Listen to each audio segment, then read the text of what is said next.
This is not a great show. So, all right. Last time we talked about extending the syntax of languages. The time before that, we talked about representing languages. Now we're going to talk about what happens when you're trying to understand an existing language. Okay, so now you're going to try to take some complicated language and figure out how to explain all of its various quirky behavior. So the language we're going to pick today is going to be JavaScript. So how many of you have had experience with some of JavaScript's using edges? Yeah, several of you? All right. Let's start with something easy. In JavaScript, sorry, not that, this one. What is the meaning of plus? Right? Let's start with something that we figured out how to represent on Monday, right? And we talked about what it means to say, what is plus? Yeah? There's a really complicated order of things you can do with plus. Yep. But let's start simple and say, what kinds of things would we expect? Should this work? Mm-hmm. And what should it give us? 3. Hopefully 3. Should this work? Hello plus world. Yeah. And it should give us the string. Should this work?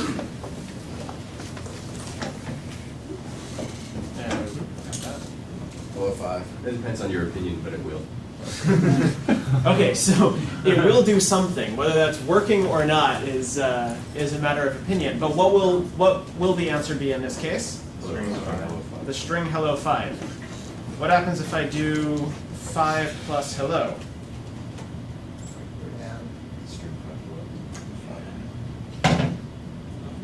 Seems reasonable, right? Okay. What if I do hello minus 5? Nan. Nah, not a number. Okay, that's good. Let's try some other weird ones. What is this in JavaScript? The empty array. And if I add that to the empty array, Get the empty it's empty string. Okay. What happens if I add the empty array to the empty object?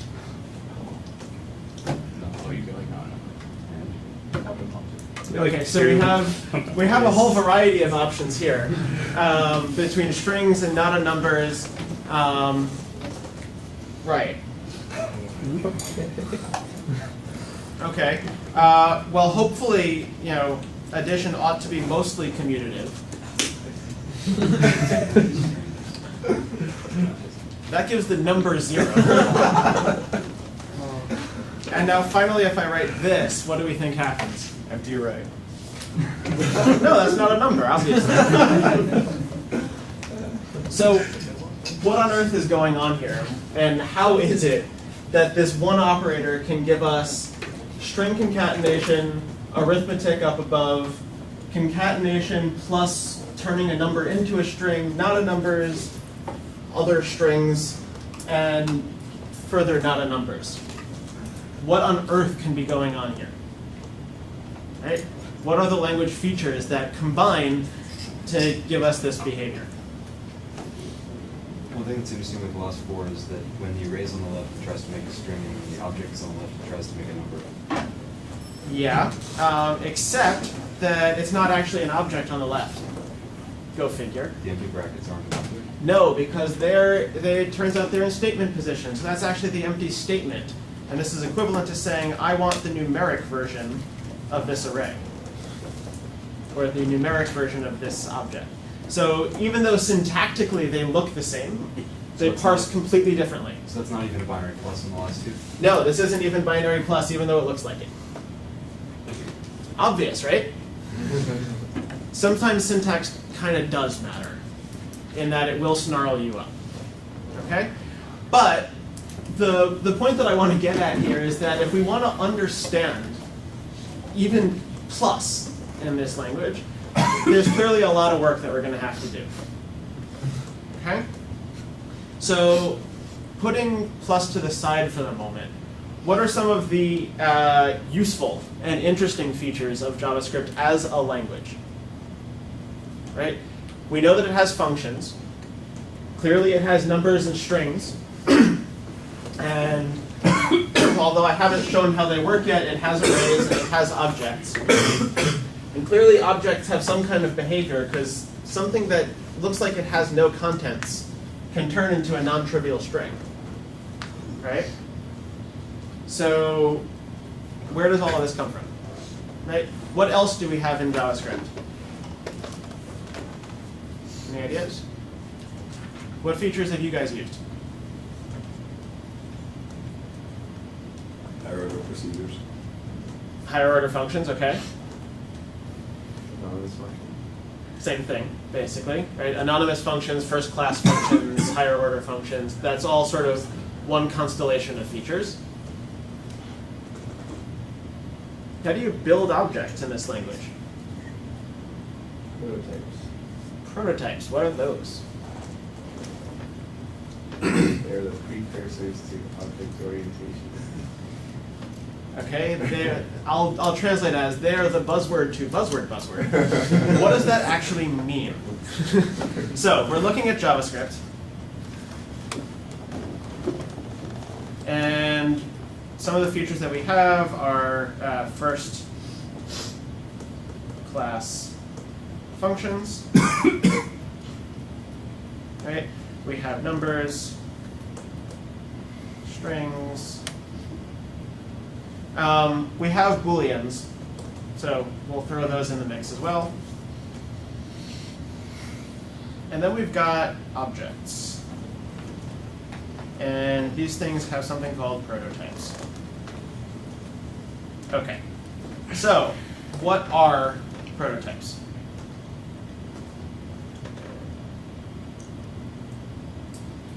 When we talk about objects,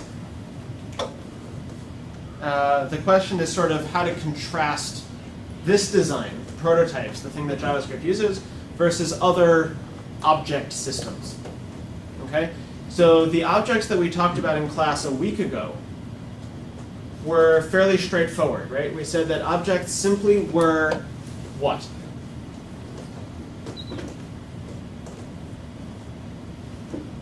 Because with multiple entry points. Yeah. So versus, let's go with simple objects.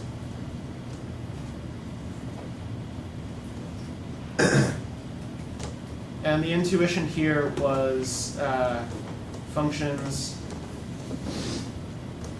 with multiple entry points.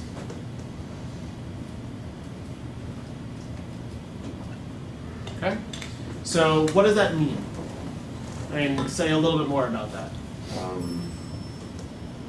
Well, you basically have this lambda that has a lot of data include in like aggregate functions, and you can call those by like how we have been calling them, and So by name. by name. Right? So essentially you've got a function, and the first argument that it takes is this name. And that name is going to pick one of a set of functions, and then it passes the rest of the arguments to that and does those things. And so this one function that dispatches based on the message you send behaves rather like objects that you've seen in languages like Java. Except instead of saying, you know, x dot the name, we're just passing the name in directly, right? And that was a representation choice. We can encode objects via functions with this extra message name argument, okay? When we think about what that means though, right? What features of, say, Java objects that you're used to from the classes you've taken are missing from that model? Public fields. Public fields, okay. Are they? You I mean, can. public fields are just a name. Yeah. And I can give use you, getters. You can use getters and setters if you restrict objects to only exposing functions. Or are you saying that you would look up and then get back the number? so if I wanted to encode, O.x, right? Then how is that any different than sending the message named X? I just assumed you would always use the pattern where you get the method and then immediately call it. I am. It's a null array method. But you haven't called it, you've only looked it up. No, I have. Oh, okay. There's no arguments left. That's different from the other convention we had. Well, I mean, again, this is a convention, Mhm. right? So you could say, oh, I need to explicitly call everything, and therefore I need to explicitly include no more arguments, right? And explicitly say that there's nothing left. But that in itself is a value. That itself is an argument. So essentially what you're saying is the convention we had was everything takes at least one argument, Something like that. right? It's not necessary, right? It's a calling convention, and we can make our encodings work both ways, okay? What else? Besides public fields and state and private fields, but we have that because it's a closure, so we have private state. What else do we have from traditional Java-like objects? Other hands. Inheritance. Inheritance. What's that? Picking up the methods of a superclass without having them separately defined. Okay, so what's a superclass? Some other class. What's a class? A pattern used to create a pattern which some set of objects follow. Pattern which some set of objects follow. That's actually a really good definition. But it doesn't describe classes per se. Okay? In Java, when you have class-based objects, a class is essentially a place to go look up functionality that's all of a piece. It's all related and it all comes as a package, right? It also has implications for how you build objects, right? If you talk about classes, you talk about instances of that class, right? You can construct one of these things, and then you can call methods on it, and all of those ideas seem to be tied together pretty tightly. They don't have to be, okay? You can talk about groups of functionality, and you can talk about looking up a method, and you can talk about building an object as 3 separate steps, okay? And so inheritance via classes,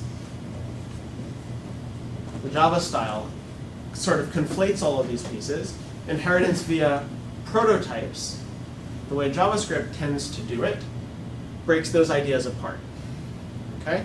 So I want to spend a little bit of time talking about how prototype-based systems work, just so you can get a sense of the design space of what objects can be. Then we'll see how to encode it in JavaScript, and then we'll take a look about how to desugar the whole thing and figure out what the core ideas are in the core language that will represent all of these things. Make sense? Okay, so 3 separate ideas. 1, object creation. 2, object behavior. And 3,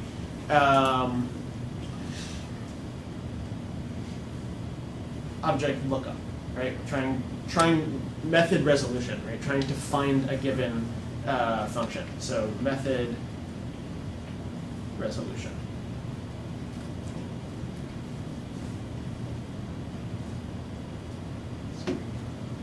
Okay. So how are we going to do this? Well, one idea is to say, if we have three separate things that we're trying to accomplish, we ought to have three separate things in our language to do it, right? Make the same things the same and different things different. So if we want to have three different things, we ought to have three different objects accordingly, or three different concepts. Well, conveniently, JavaScript doesn't do that. Instead, yeah. Instead, it encodes everything via objects. Okay? Just some of them are more special than others. Okay? In particular, in JavaScript, functions are objects, as are objects in general. And we're going to use some specially named fields to relate all of these things together. Question? Okay. So, step one, okay, is to say, I want to describe object method resolution. Okay? So I want to say if I have an object over here, and it has, I don't know, greet as a method, and leave, and default, no, let's call it name. Let's call it name directly. Okay? And the idea here is I have some object, it's got two functions. They can do stuff, and they have a field named name. Now, maybe I have one object where the name is Shriram. Right? And that's the default object for this particular course. But for this week, obviously, we need a different object. So we need one where the name is different. The name is Ben. But we want everything else to somehow be the same. What does it mean for everything else to be the same? It means if I call greet or leave on this thing, then I want it to somehow call those guys. So how might I do that? One option. Pass along the message when it gets to the object. So if it's not in the top level one, it continues going down the chain of. I don't see any chains on the screen yet. Well, you have to. So I would need a chain. What's another possibility? I was going to say the same thing. Okay, what's the easier possibility?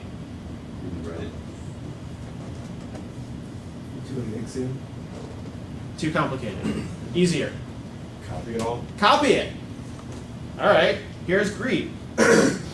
I say, so this is, call this S and call this B.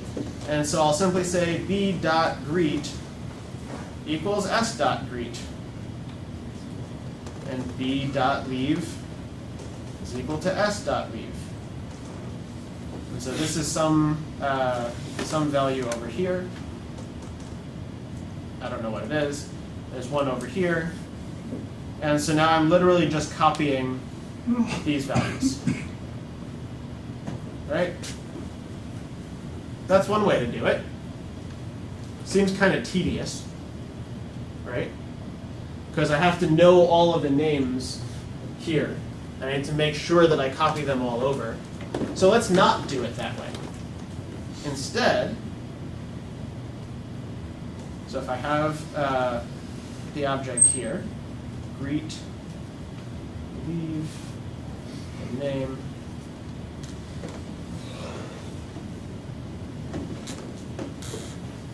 instead what I'm going to do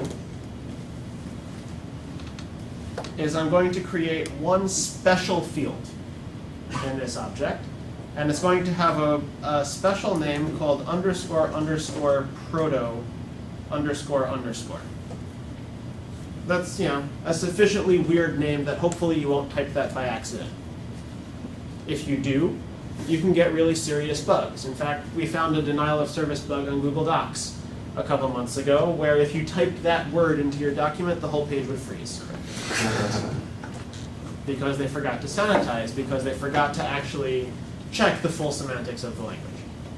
Okay? So if you wanted to avoid this, right, essentially what are we talking about? It's another form of hygiene. Right? You're trying to make sure that names that shouldn't be visible aren't in fact visible. Okay? It's not macro hygiene, it's slightly different, but it's a similar idea. So, okay, getting back to this proto field, what should it do? Go back to your chain idea. Whenever you call something on the object that just has the name then, if it doesn't exist, you should then continue on to the proto object, well, whatever the proto points to, and then try to find it in there. So this thing should be pointing to the S object, is what you're saying. And so now if I try to say b.greet, what are the steps that I need to do? I say, does b have greet? No. So now we say, okay, let b, no, let's not say it this way. Now we'll just ask, does b.proto have greet?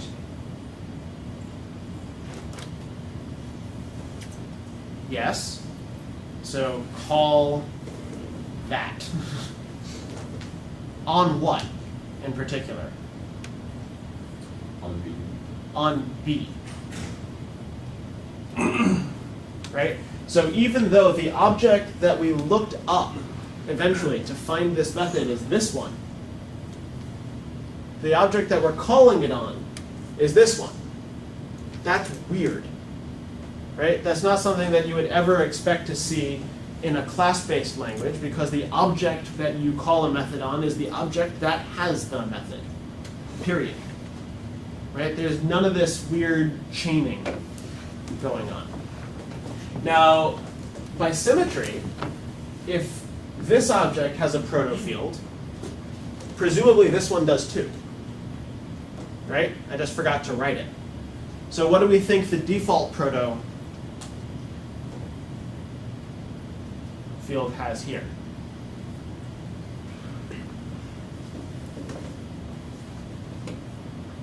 Any guesses? What's one possibility? Nothing. Okay? Could be empty. Is that likely given JavaScript? No. But how do we know that that's not the default behavior?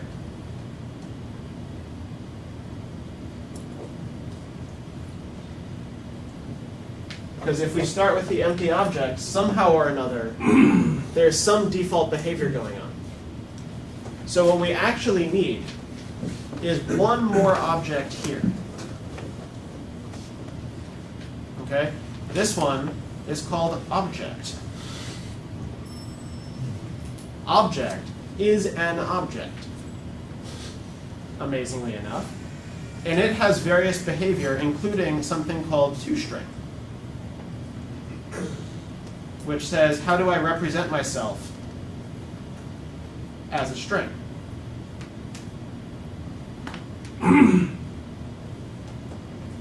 And by default, it returns the string bracket object, capital object, close bracket, and string. Okay? What is this object's proto field? Itself. Huh? Itself. Oh, that would be really bad. Nothing. That would be. Why is that really bad, though? Because if you're doing lookup, it could have a cycle. Yeah. Okay, so now we've come to one interesting design point. If we're deliberately relating objects by means of this proto field, and you manage to create a cycle in the prototype chains, and you try to start looking up a field, and none of them have it, what goes wrong? Lookup never terminates, right? Now, they actually thought about this in JavaScript. There's a way out of this, okay? But in general, the way that we avoid it here is that underscore proto is empty. right? There's nothing here, okay, by default. So object with its null proto is the root of our object prototype. Well, what is it? What shape is this?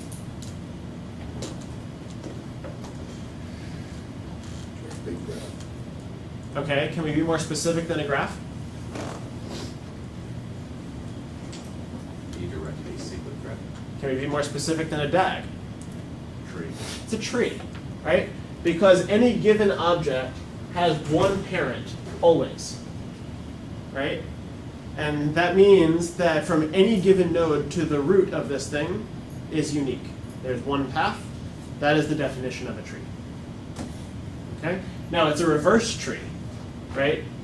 Its parents don't point to their kids. The kids point to their parents. But nevertheless, it's still a tree. So this is the prototype hierarchy, as it's known. Question? What's stopping you from just like writing a cycle? Well, in the definition of the language, you're not supposed to be able to see underscore underscore proto. So you shouldn't actually be able to assign to this field directly. Okay? In Firefox and in Chrome's implementations of JavaScript, this field is visible. And if you set up a cycle among prototype chains, I honestly don't quite know what would happen. And in the interest of keeping this computer running, I'm not going to test it right now. Why isn't that considered a bug in the browser? Because it's not a bug in the browser. The language didn't specify that underscore proto should be invisible. But doesn't the language specify that like you should be able to assign to a field and then get the field and nothing magic happens? Nothing magic is happening, it's just a pointer. But it's being interpreted in a special way that the language standard probably doesn't mention. Oh no, the language explicitly mentions underscore proto as being part of method resolution. The thing that they forgot to say was that this is a field that shouldn't be visible on the object in the first place. So it's a bug in the spec. Yes. Okay. Okay? The language, the original version of JavaScript, up through version 3 basically, was underspecified. Right? There are a lot of weird behaviors that just weren't fully thought out. The corner cases weren't fully addressed. And as a result, you get weird behaviors like this. Okay? All right. How are we to go about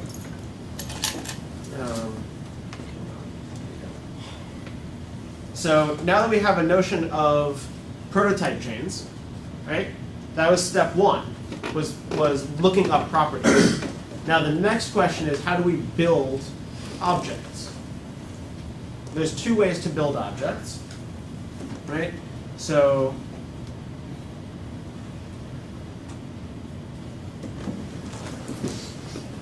building objects. There are literals, which look like this. So x is 5, and y is a function.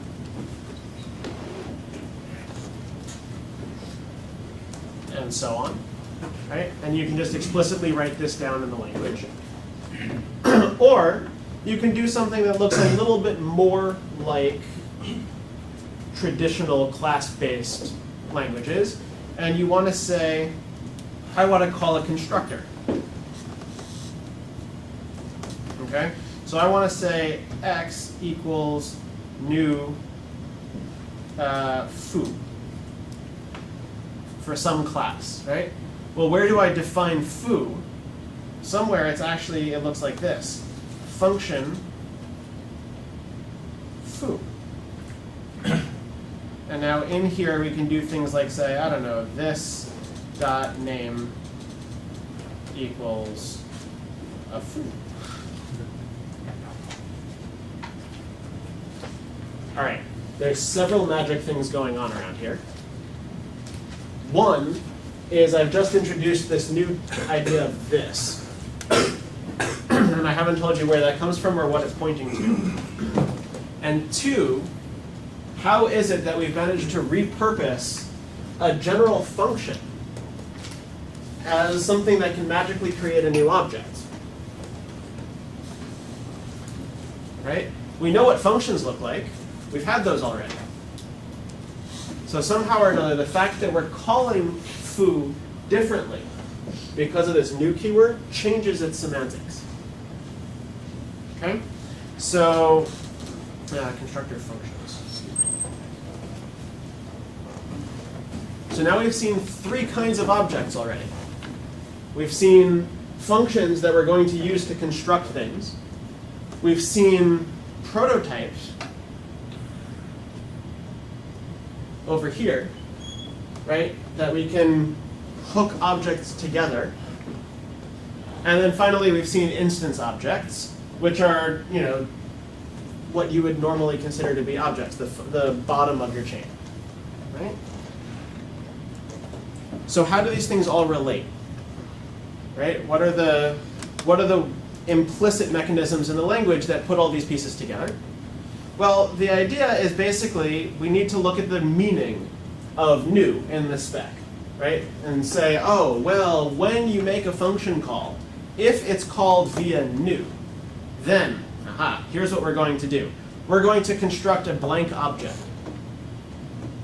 And then we're going to do one more step, which I haven't shown you, and I'll show it in a second.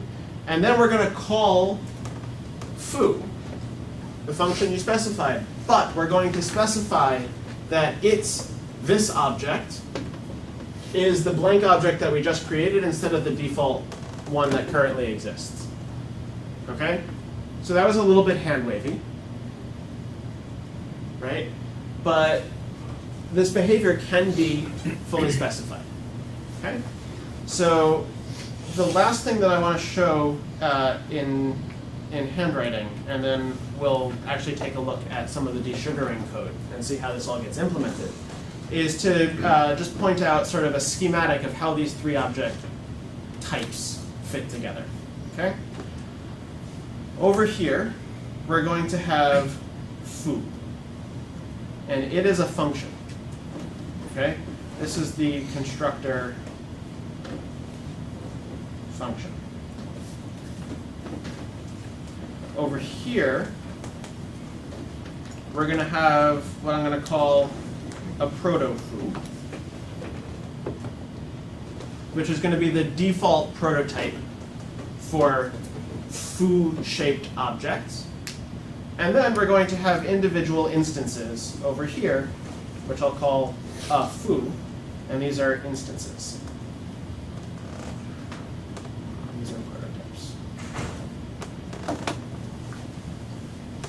Okay, so how does this all get hooked up?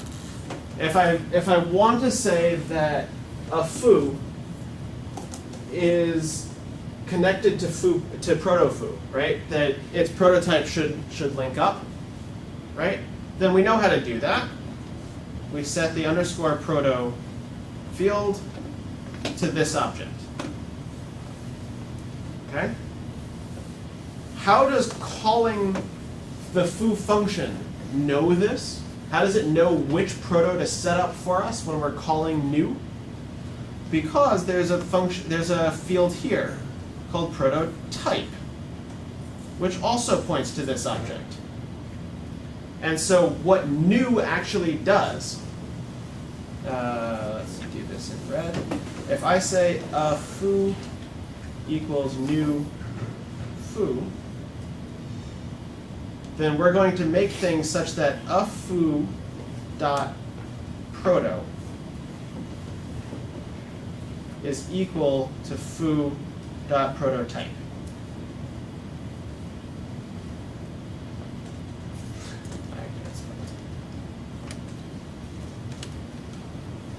Okay, that's one of the key steps that the language specifies is the behavior of new. Set up this link. Okay, there are other links as well.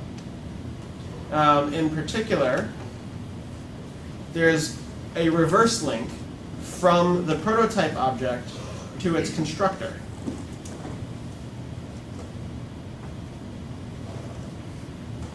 So that you can figure out who built you. Okay? And now, remember the third thing that we said that we need to do for functions was instance checking. Make sure that we actually know whether you're part of a given object or not. If we want to ask, is a foo an instance of foo, then we're asking whether this fact is still true. Okay, whether a foo's proto is equal to foo's prototype. Is there any way that we could break this? You have multiple prototypes in chain, like so our first prototype is something else and that prototype is prototype, then that wouldn't be valid. So I'm simplifying things just a little bit, and that whole chain will actually work because you'll say it's either equal or it itself is an instance of, Yeah. and so then that in turn will walk up the chain. It'll eventually get to the right place. Okay? How else could we do it? Oh, if proto is exposed, just arbitrarily reassign it. Yep. And if proto isn't exposed,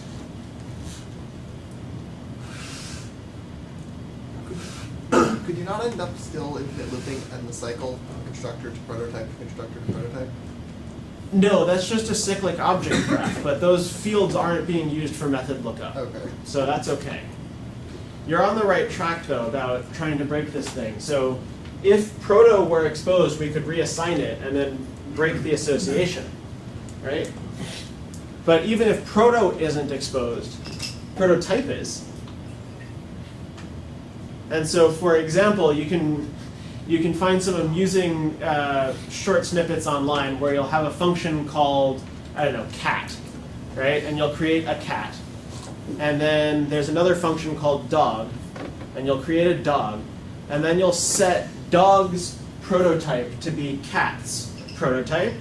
And now, if you actually ask JavaScript, it will say that a cat is an instance of dog, but not an instance of cat because you've monkeyed with the pointers that matter. Okay? You're welcome to look this up online. It's a lot of fun. So now that I've given you a sense for like quite how convoluted just object construction is, and there are plenty of other odd corner cases in the language, let's take a look at how we might go about actually implementing this. Right? So what are the features that we actually used here? We're just using objects and functions and a special calling convention. Right? Those are our three pieces.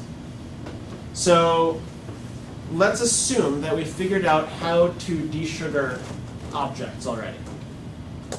Okay?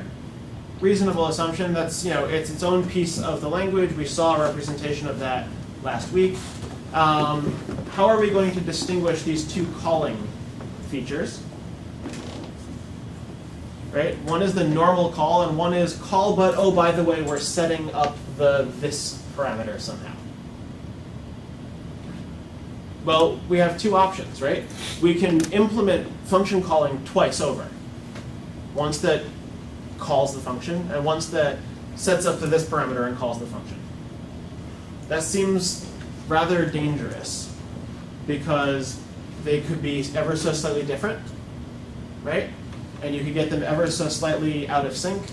You might get scoping right on one but not the other. You might forget to change one when you fix a bug in the other, right? It'd be far better if we could just sort of figure out, okay, here's the calling part, and here's the set up the this part, and then call the other thing that knows how to do function calling, right? So what we're going to do is we're going to build, so we have an implementation that we wrote a while ago for JavaScript. Here is just a snippet of it, and you really don't need to understand all of the Haskell code that's here, but the shortest parts that you should recognize is we've got a whole bunch of expression types. Okay, these are the surface syntax. Okay, and then we have a whole bunch of core expression types. So the differences between something expr and e something. Okay, in this course we've been using something s and something c. That's the same convention. Okay? And so what is this saying? If we have a call from object.method with some set of arguments, then what do? We evaluate the object, or more accurately, we desugar the object right now, and we bind that to a variable. We let it, right? Let to a variable, and that forces evaluation, so we don't ever make the mistake of doing this twice.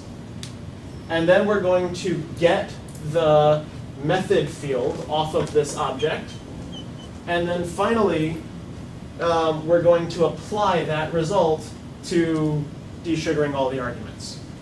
Okay? And if you stare at this code afterwards, you'll see it has basically all the pieces that you would expect from figuring out function calls. The only extra detail is getting the method off of the object, and that's what this get field is doing. Okay? But I seem to have glossed over the important part, which is what is this apply obj thing here, right? And apply obj is a helper function that we wrote that ultimately is going to call function application.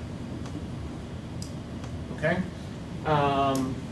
It has to do a couple of other things to set up some of the calling conventions of JavaScript. Okay? What does new look like?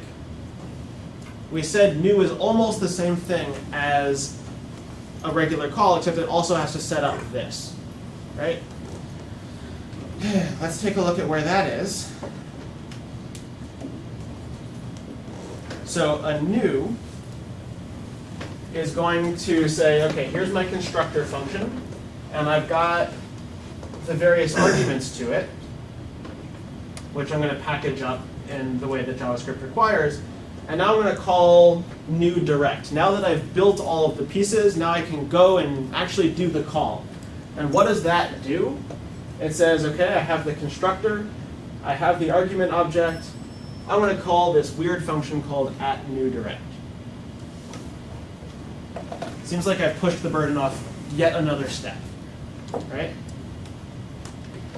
The punchline that I'm getting to here is that ultimately, @newDirect is a helper function for us as language implementers, right?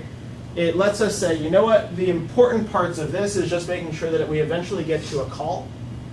And now all the rest of the behavior, right, setting up this object and then doing the normal function call, I can express that in my core language, okay? And in fact, because I have this language, I can write programs in this core language. May not be as fun as writing it in the Surface syntax, right? Maybe more verbose and a little bit trickier, but all the pieces are there.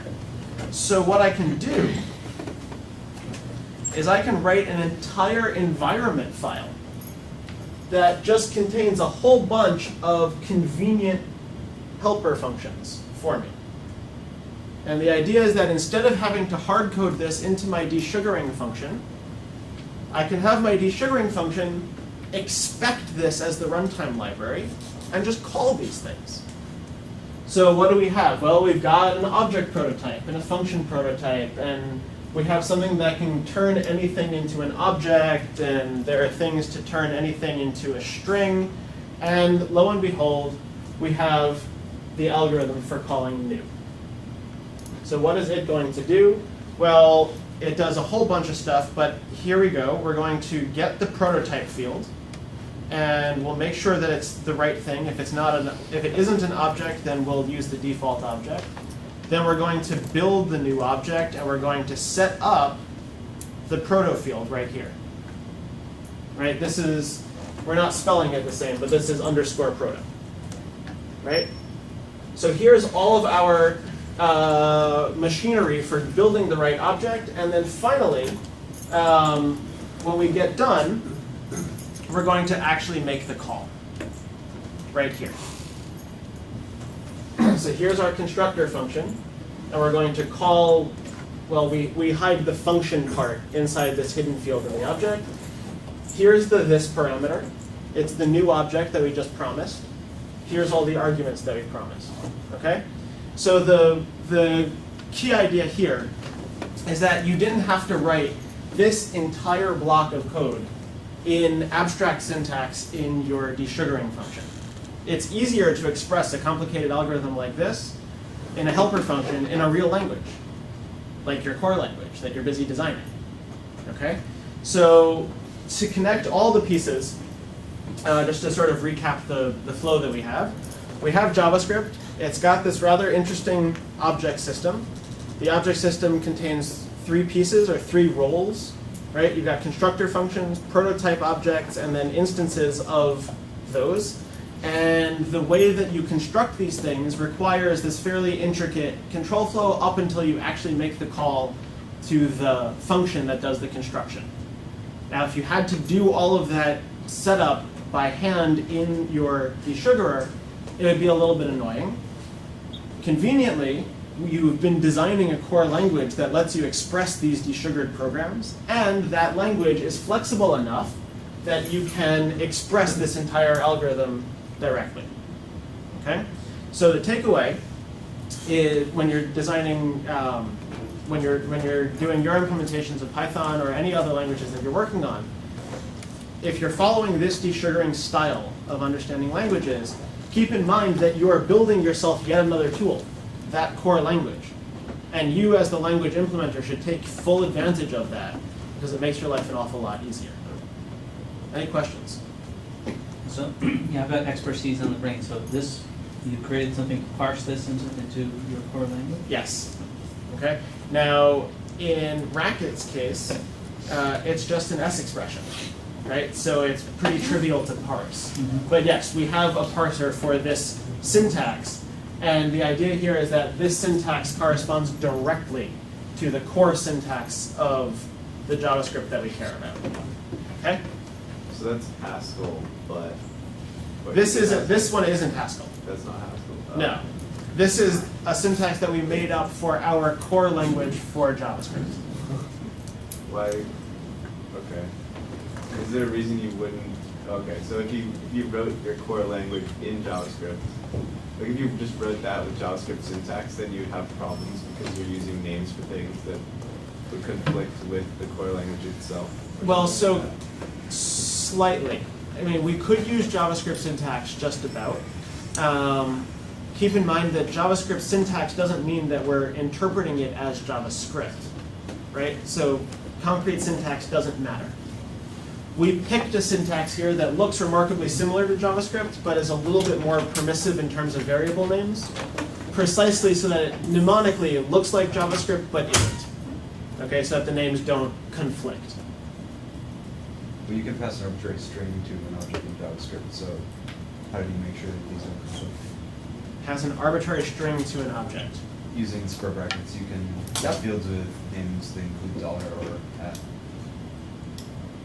Good question. So are these fields that are visible to like other code, or? do you No, have these this- are just variables in our language, and these are rather like macro-created variables in that they won't ever be visible to the source language because we desugared the source language so that it's asking for pieces in terms of this code, right? So essentially, this is living in a namespace sort of one level lower down than the JavaScript code itself. The JavaScript code will get desugared into calls into these library functions. That's a really good point. Other questions?